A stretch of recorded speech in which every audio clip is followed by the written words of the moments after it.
Morning motivators, just got back from a 1-hour trail run. I didn't even know that these trails existed. They're like a mile from my house. So new endurance athletes who want to go on endurance adventures might be seeing headlines that are starting to come out in mainstream publications or even videos that I'm putting out talking about how the damage caused by endurance training and the traditional method of endurance training, the culture that we've been wrapped up in for so long, really isn't good for our health, let alone our performance. So today, I am going to go through my 3 top tips to allow you to actually reach those endurance adventure goals, maybe perform better while not damaging your long-term health. And it's flipping what we thought we knew about how to reach endurance goals on its head. But it's going to make your training so much more effective, so much more enjoyable, and you're going to be a better version of yourself long-term. Okay, so it's studies like this one here gets journalists and it gets people really writing a lot. Oh my goodness, exercise is terrible for you. You shouldn't be exercising. And that's just, it's not the case. Like, exercise is better than no exercise. But what we really need to take from studies like this is that proper exercise is far, far better than improper exercise. And everyone's gonna say, well, I exercise properly, but yeah, if that's the case, why are there so many people that are suffering negative health consequences? It's because they're not really respecting what proper exercise is. And in the endurance sports world, it's way less than we expect. So let's give the 3-step process for how to do what we feel with the motive method is proper exercise, a proper endurance training plan. Also, go ahead and turn off the golf.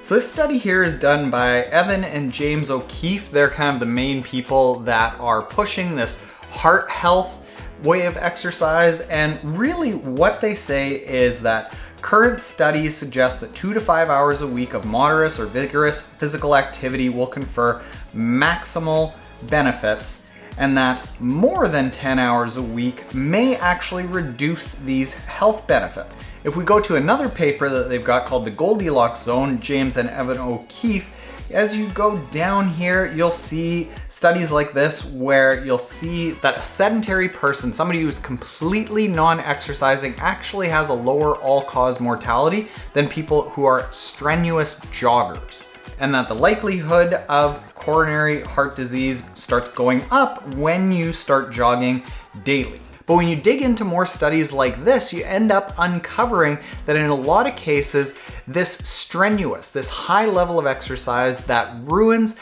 the health benefits that we would otherwise get from exercise is largely that moderate or intense exercise. And it's doing too much of that moderate, grinding, pretty tough exercise past the 9 to 10 hours a week. And anything more than that tends to be very questionable if it's actually helping your health. So the first step in the motive method that we look at is getting the training load right for overall health. What we suggest is that if you aren't in a race training plan phase, which might be as short as 8 weeks for a 5K that you really want to smash and do your personal best, all the way to a slow build of 6 months for an Ironman, but that's like the longest build out there. Most are around 3 months. Outside of those training plans, max out at around 9 hours a week of training and do the vast majority of your endurance training in that 9 hours at a very low intensity. Short little pops of intensity to make sure that your neuromuscular power, your VO2 max, your FTP, your top end speed is all staying nice and sharp, but you aren't going past that 10 hours a week and you aren't doing a lot of strenuous activity. This is going to get you to the training plan being really healthy, really strong, really aerobically fit, and you'll still have that nice top end without beating yourself down year round. The second piece in the motive method about how to design your overall training to enhance your physical health can be summed up really well by a podcast that we did with Dylan Johnson, who wrote our cycling training plans in our app.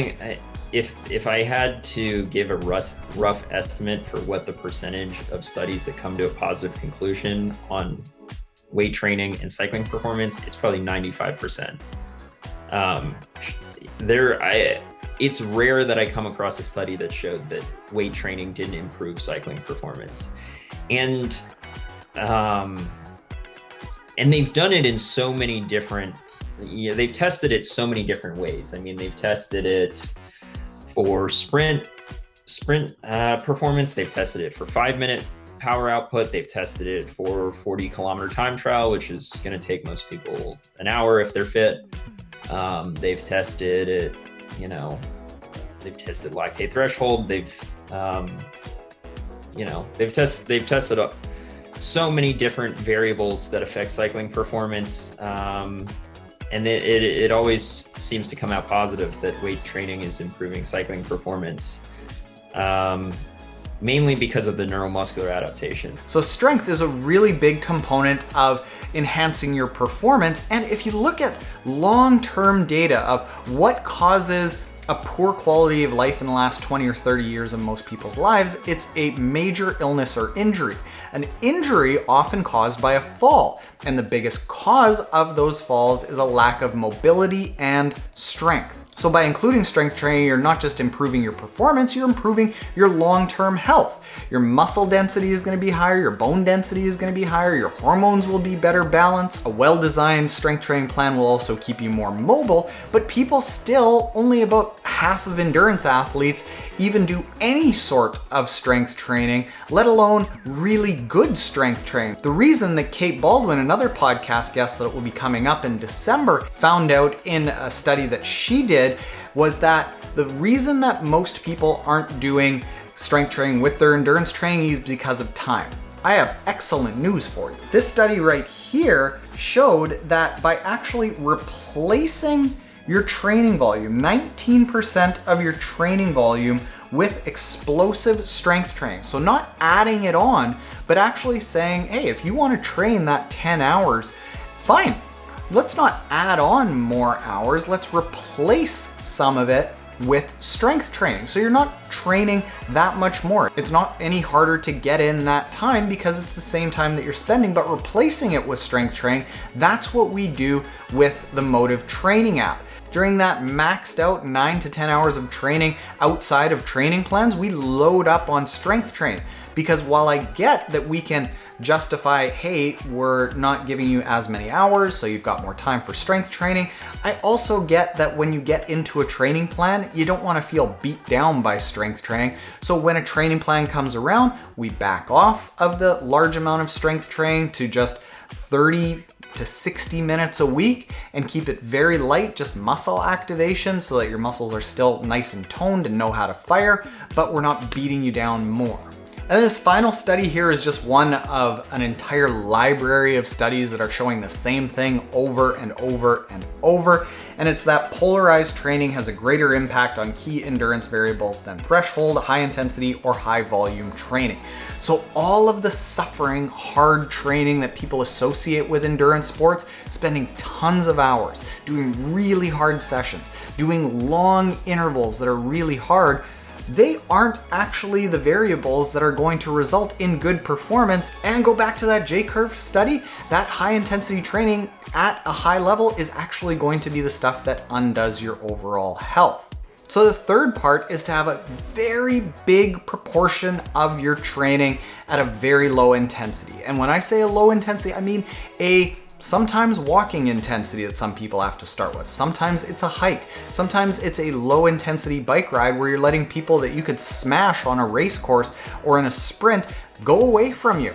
Because it should feel so easy that you feel guilty more than 90% of the time. The whole 80-20 principle is like 80% of your workouts should be low intensity with 20% of your workouts being high intensity. But when you actually look at the amount of time spent at high intensity, it's more like 3% is actually high intensity. So the vast majority of your training should be really easy. So we've built our training plans around these principles. It's a lot to put together, but if you want the training plans done for you, you can go to app.mymotive.com and cycling training plans, triathlon training plans, run training plans, duathlon plans, swim run plans, trail running plans, all of these are in the app with all of these principles. And all you have to do is say how much you want to train per week, what your goals are, and what dates your races are, and it all ends up getting presented for you, so you're never overtraining for a race or undertraining for a race. You're gonna come to your start lines feeling really confident, and you're gonna get across your finish lines feeling strong. So you can check that out at app.mymotive.com. Try it for free for 14 days, and if you like it, we'd love to have you stick around. Later, motivators.